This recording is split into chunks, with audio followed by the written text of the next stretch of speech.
Yes.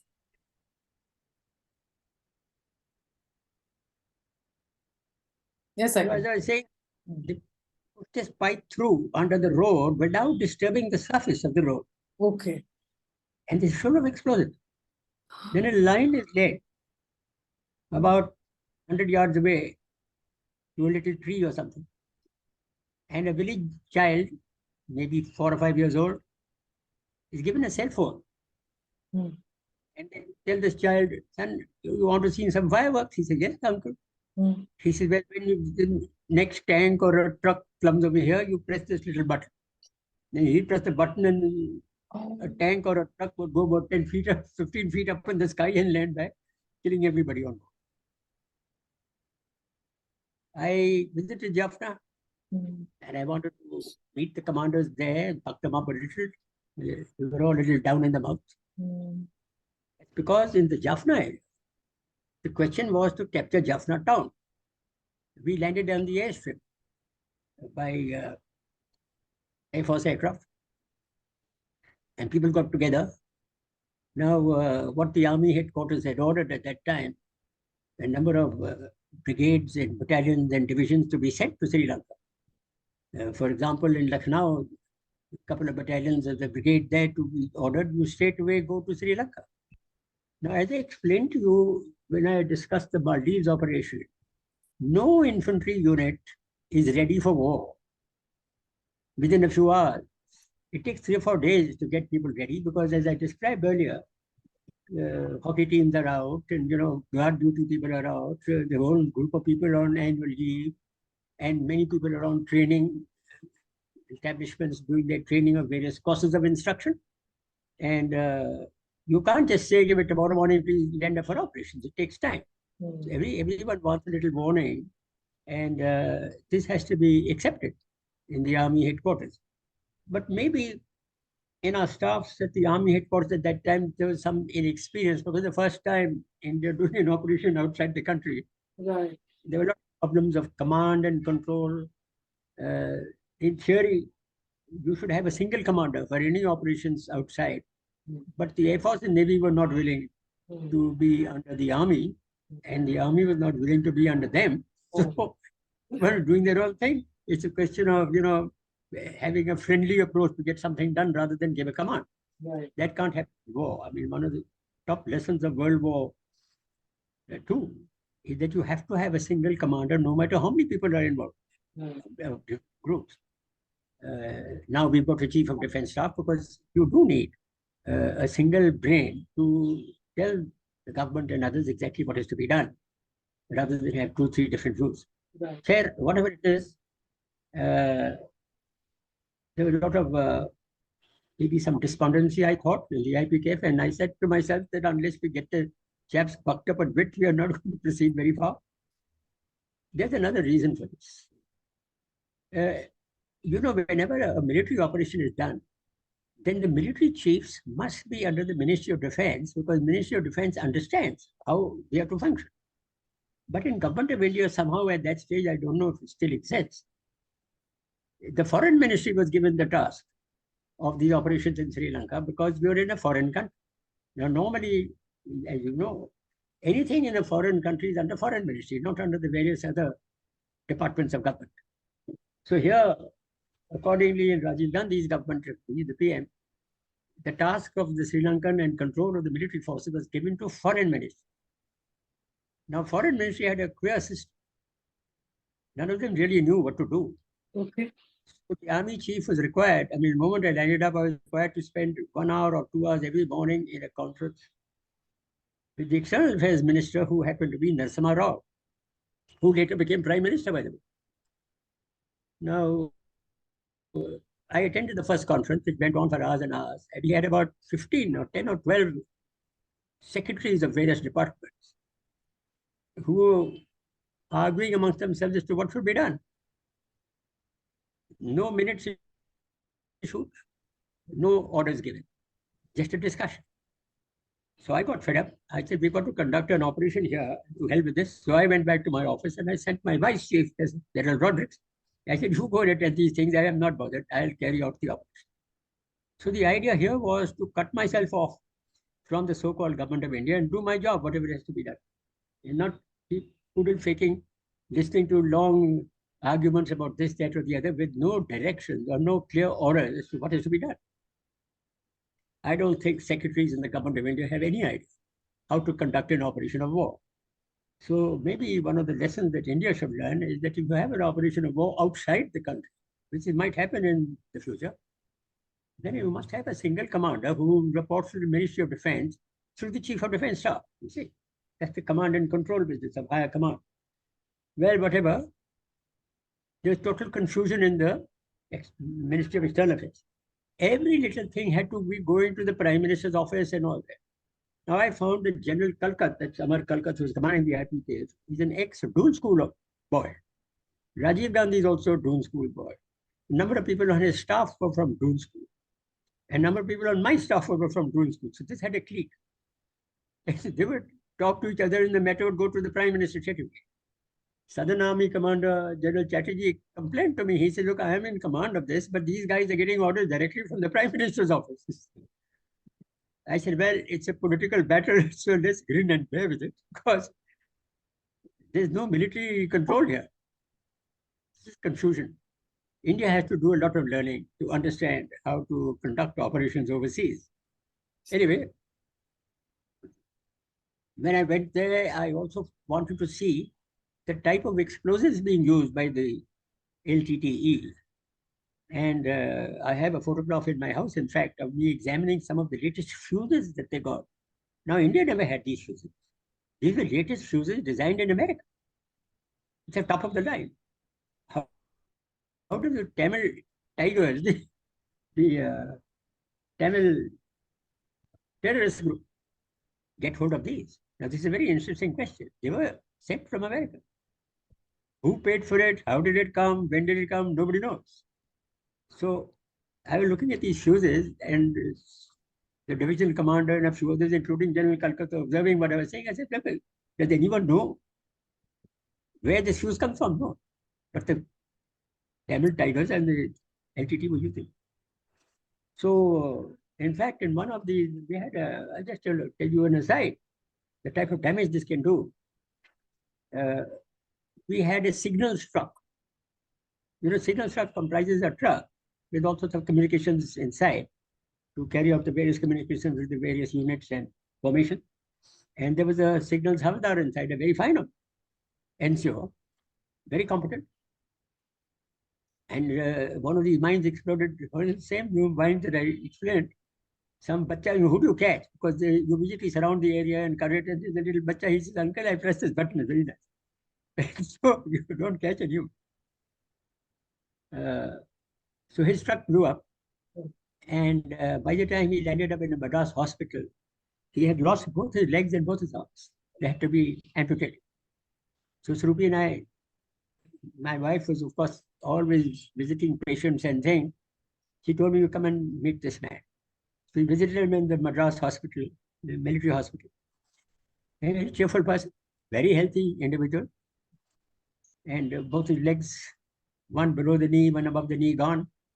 And both his arms gone, just above the elbow. And he's very happy. He said, I've done my duty. I'm very happy. We gave him an award. Just to digress, I tell you the man's story. He was fully recovered. We had some very good surgeons and orthopedic surgeons who put him through his paces. And then he was demobbed from the army and sent back home. And after a month or two, his wife and elder children came back to the army in Madras to say, sorry, we can't manage this man. I mean, he's got no arms and legs, and for every little thing we have to do it for him, including wiping his bottom. So please take him back. So we put him in Cheshire Homes in Bangalore. Right. The Cheshire Homes, I had spoken when I talked about the army band going abroad. And my friend General Virinder Singh, who was the boss of the NCC in his time and then retired, he knew this person called Lord Cheshire. His story is separate. I'll tell you a little later when there's time. And they have these Cheshire Homes are looking after paraplegics, especially those who have got injured in war and whose near ones and dear ones would like to contribute. So we contribute money and they look after these folks. So we put him in the Cheshire home. Now Cheshire home decided to put him in a wheelchair and give him a very basic type of false arms and legs. So they put it, he was a computer expert, so to pick a type of computer. They put him through certain courses of computer programming. And this chap, because he was a war injury and it was advertised as such, soon the Bombay Transport Authority and Railways Transport Authority all picked it up. He's trying to make computer program for you. What do you want? So somebody said, we want a automatic computer system. I mean, a ticket system, which we've got now in the railway. He put the first programs. These were accepted in Bombay.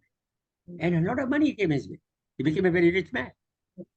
Once he became a rich man, after a few months, his wife and children came running back. Oh, this is our darling father. And I came back in the house. He said, nothing doing.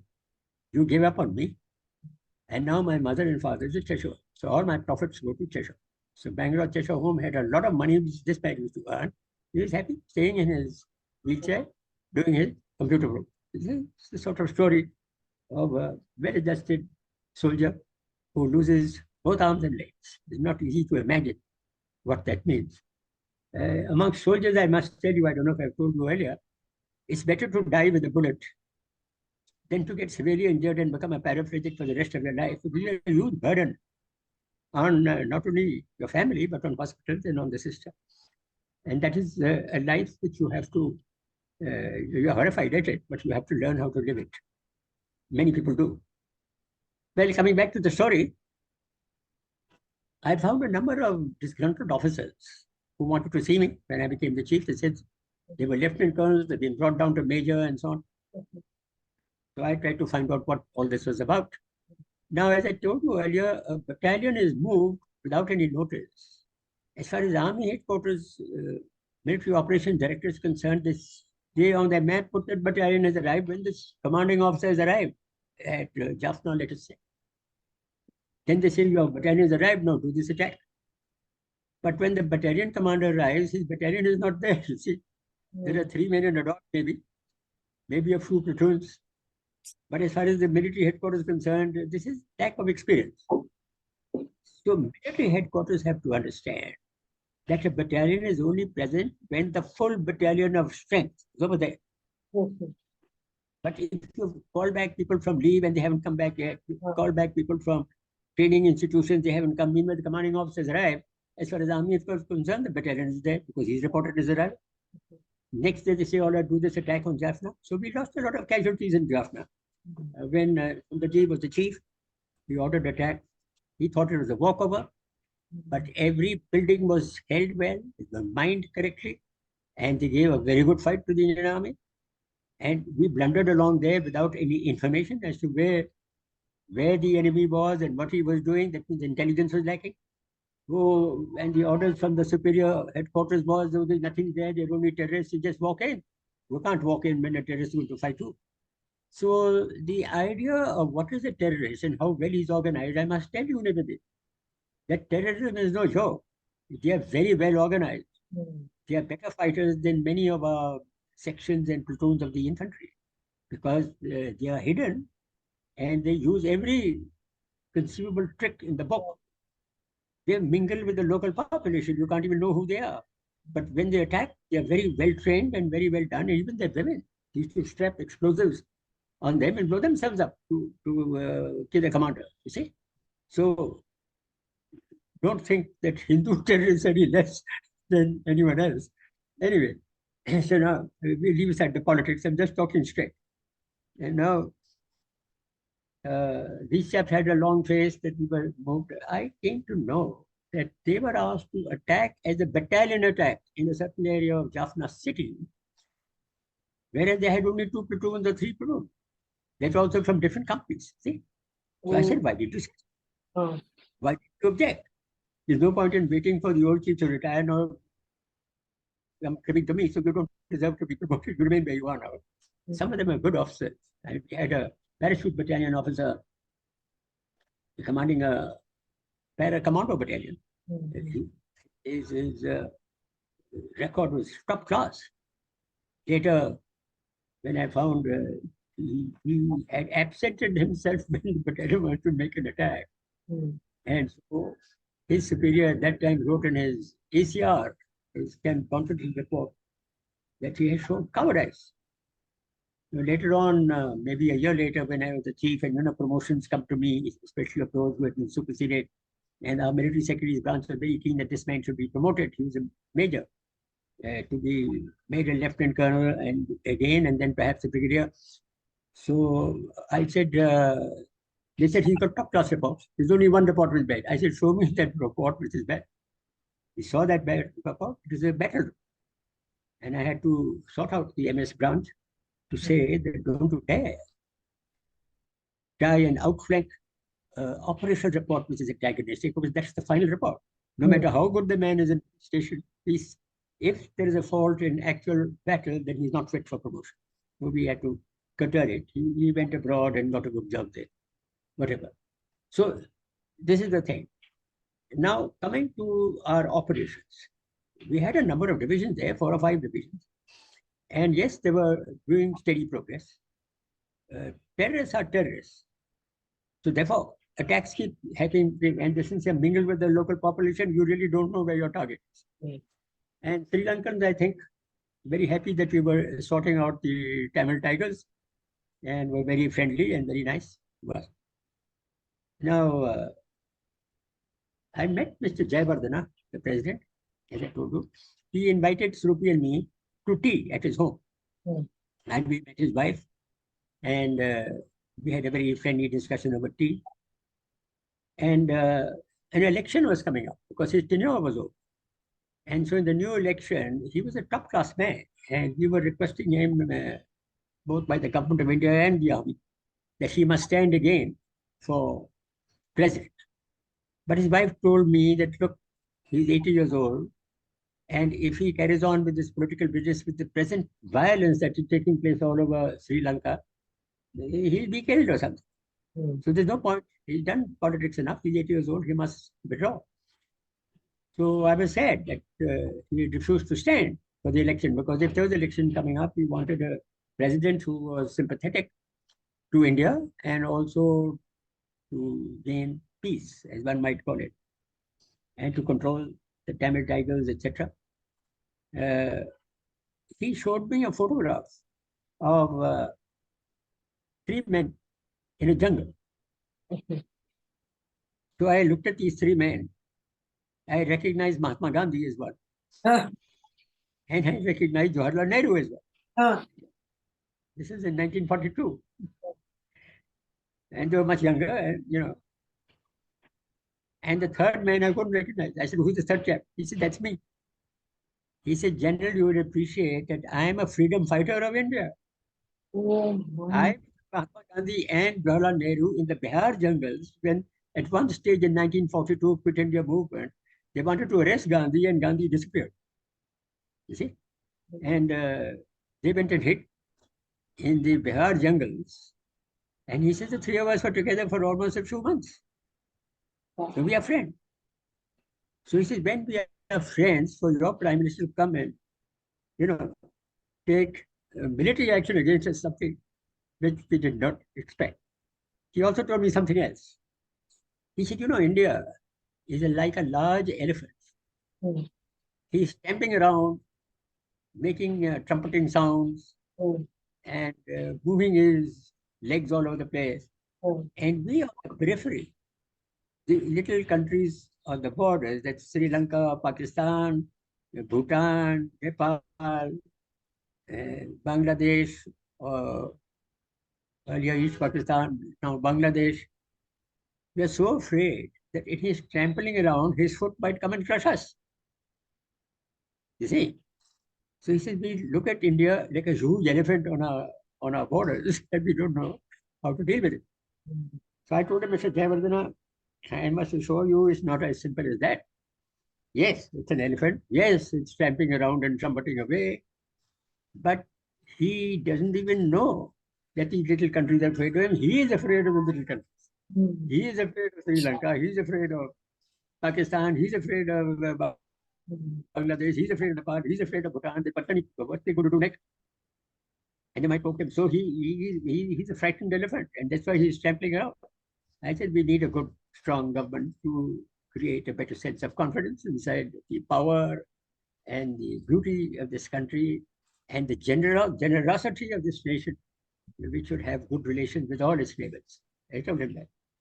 So, well, anyway, we had a good laugh, but I could not convince him to stand for election again. Then he asked me, he said, army chief, job is falling vacant because so-and-so is withdrawing. Who to select? I said, I think this Bana Singh you gave me as a LO is a very fine officer. Their army chief is a lieutenant general rank. So this chap was already a major general. He'd done operations and things. I said, he's a very sympathetic, well-natured human being, and that's the sort of person you need as an army chief. And he'll be on a good wicket with you as the political leader. He said, fine, I'm very happy to know that after a few months they appointed Vana Singh as the army chief. The army chief in Sri Lanka and I were on a very good day. So with the result, we had support of the Sri Lankan army also. What am I trying to say here? I'm trying to say here, what I'm trying to say here, that a democratic nation has to be supported for its democracy. And if they've got problems, you should help them to sort out their problems, but not militarily intervene to handle the problem the way you think it should be handled. That's the point. Nevertheless, this problem of races, ethnicity, now you look at the Ukraine war, that is also ethnicity. Ethnically, the Western Ukrainians are different to the Eastern Ukrainians. The Eastern Ukrainians are Slavs, and the Western Ukrainians are more Teutonic. You see, Eastern Ukrainians are Orthodox Christians, and they speak Russian as a language. So that's why they're more aligned towards Russia. We'll see where this goes. But ethnicity apparently is a problem in the world, and people gang together with the race and creed. We see what happens there.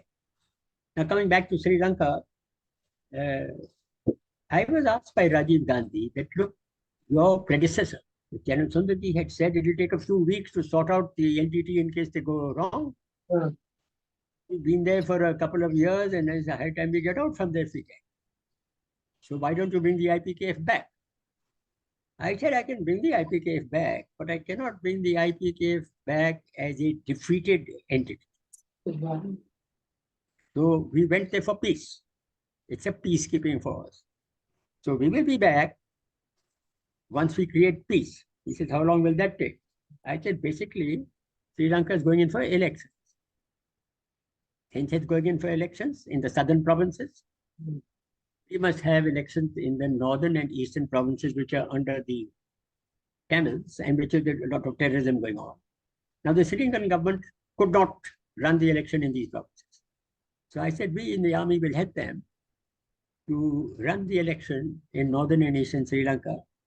And after running the election, since people would have voted for those whom they wish to vote, I would assume that that is a matter of peace. And since the terrorists, that's the LTT, are not wanting elections and are threatening the local people of the northern and eastern provinces, the Tamil provinces, that if you go for election, we'll shoot you dead. I said, we'll control that. And I think we should run the election. After we've run the election, then I will withdraw the IPK.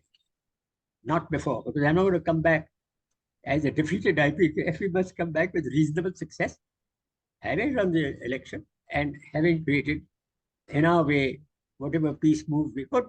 Then we'll come back with a flag flying. Okay, go ahead. So we did that. I approached the Sri Lankan government. Jayawardena was still there. That look, when you run the election, we will also run the election simultaneously. He said, General, how do I send the electoral authority to terrorist provinces of the north and the east? I said, I will support them. And they can bring their boxes here and the military will support them. You see? So we did that. And with the result, while he was holding the election, the rest of Sri Lanka, the southern Sri Lanka, we were holding simultaneously the elections in northern and eastern Sri Lanka, just the Tamil areas, with each constituency having its election booth and things patrolled and controlled and security ensured by the IPKF. Now, this was an interesting thought.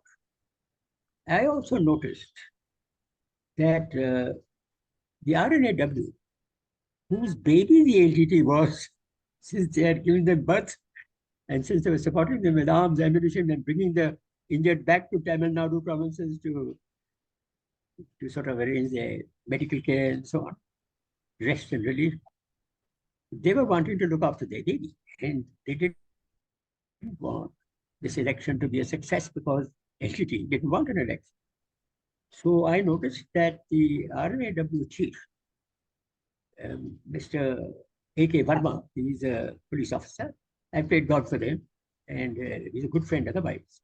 But we're on the opposite sides of thinking as far as how to deal with the ATT and this election business. So he is getting information that this election will be a failure. So in Narasimha Rao's External Affairs Ministry, when I went for a meeting, they asked me specially, they said, how can we run this election? So I said, why not?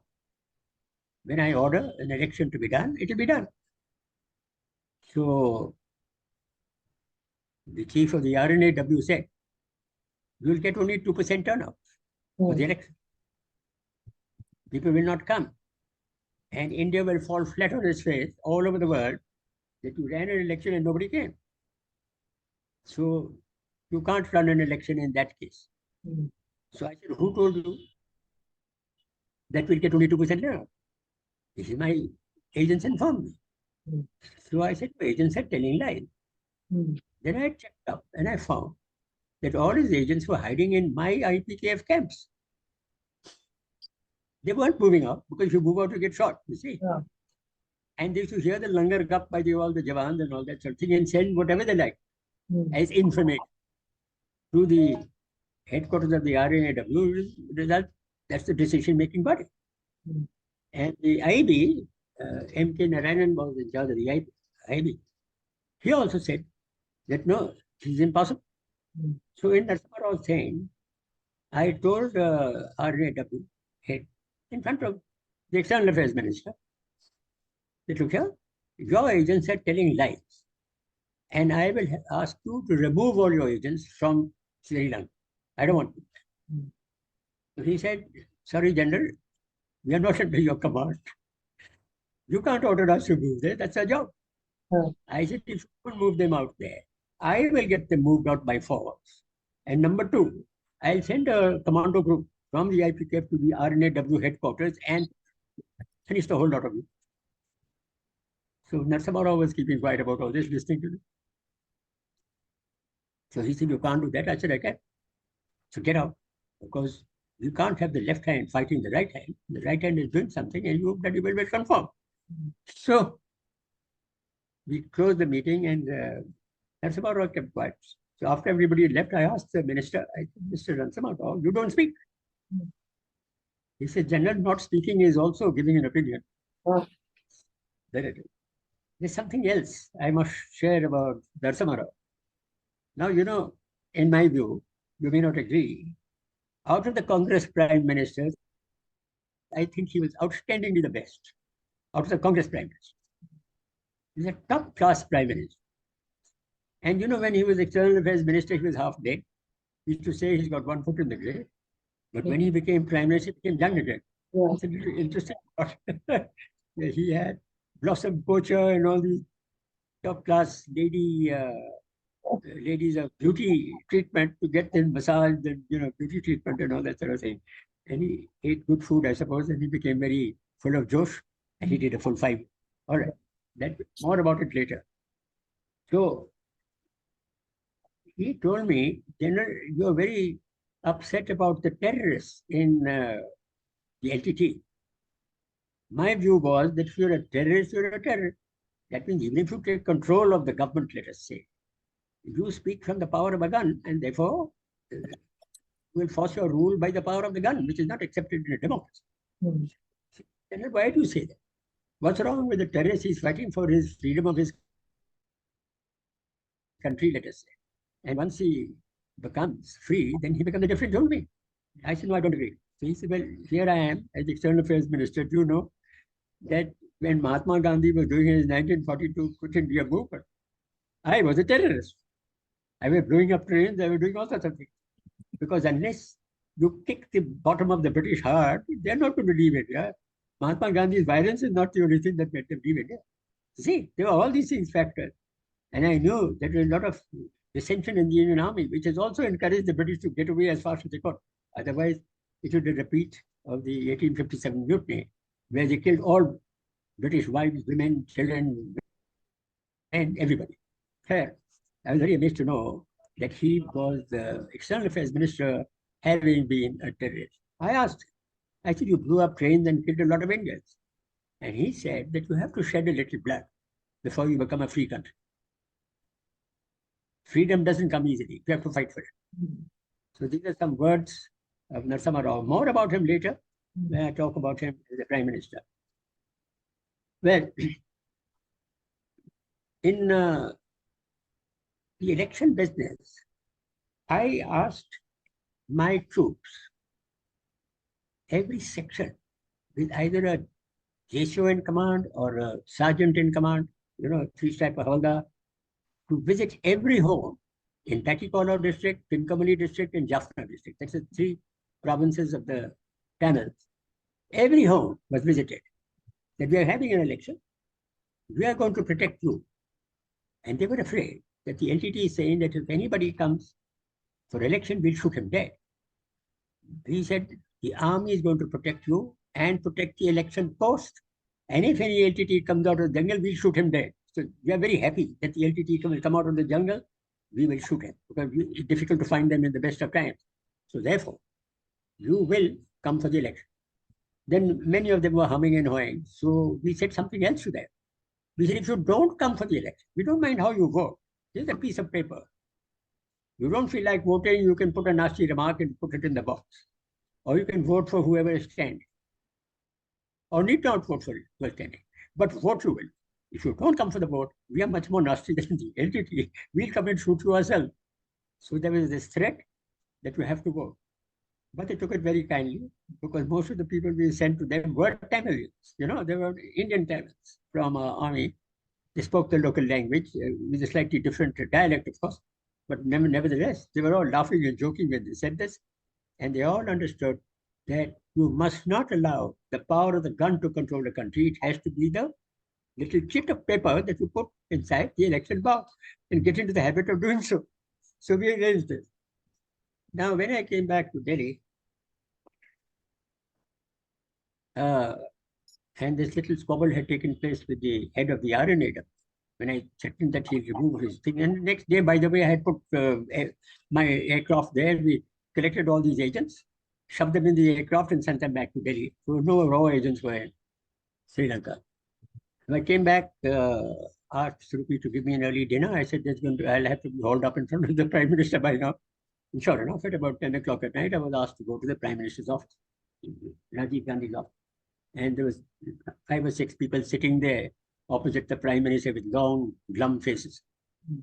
There was the head of the RNAW, the head of the IB, M.K. Narayanan. There was the Home Minister. There was the Defense Minister, K.C. Pant. And there was the Defense Secretary, the Home Secretary.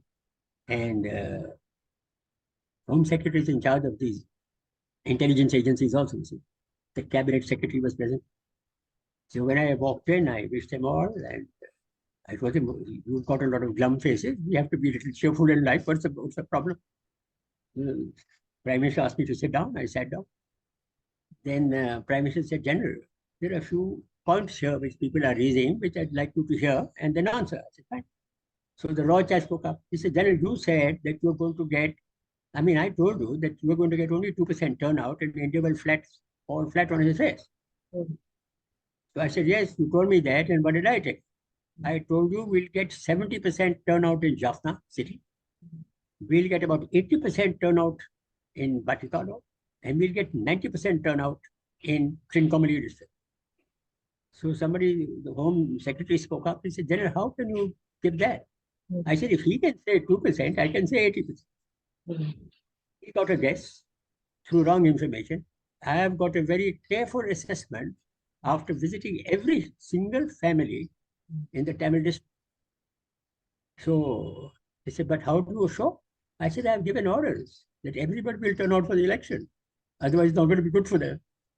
So there is a bit of compulsion, but we have to have a little compulsion when the terrorist threat is. So one of the ministers spoke up. He said, that's not democracy. I said, there is no democracy in Sri Lanka. Sri Lanka is under control of the Indian army. It's an occupied territory of a foreign nation. So what's the question of democracy? It's orders. We've given them the orders and they'll follow it. So then one of the defense secretary spoke up. He said, General, according to the laws, the military cannot run elections. So I said, just a minute, whose laws? That's the Indian constitutional law, which we obey most heartily. It's not the law in Sri Lanka. All laws in Sri Lanka are laid down by me. I am the boss there. I said, gentlemen, get used to the fact. If you want Sri Lanka, the province of India, you can have it. You have military there, and nobody can do anything about it. Not America, not Russia, not anyone. We are very powerful over there. There were 5 or 6 divisions over there. So I said, that's it. So therefore, we've given orders, and that is the result that will take place. So they all looked at Rajiv Gandhi, who started laughing. He said, General, I like the way you speak. Go ahead. By the way, Rajiv Gandhi and I were on a very good day.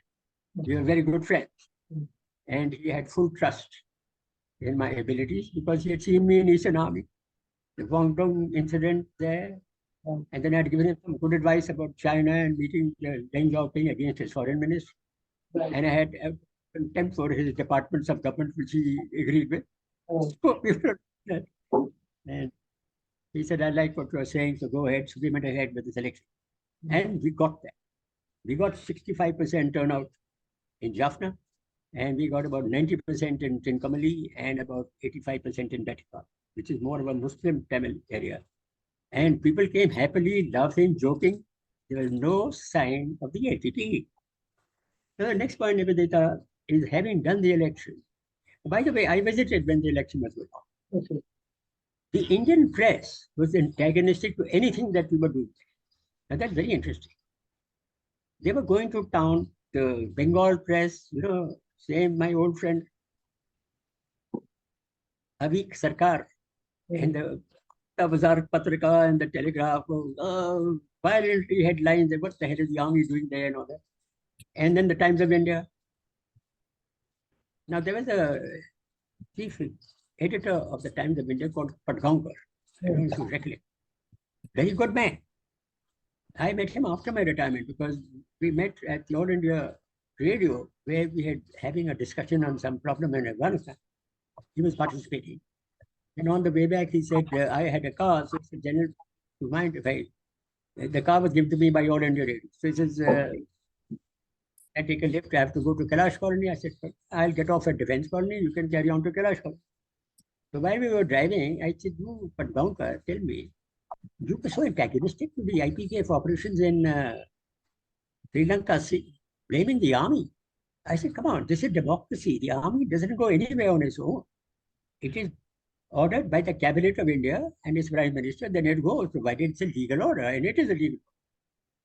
I said, what respect do you think you don't? He said, no, but we don't agree with what the Prime Minister did. I said, nobody is interested in your views. The people of India elected a cabinet and they've got a Prime Minister.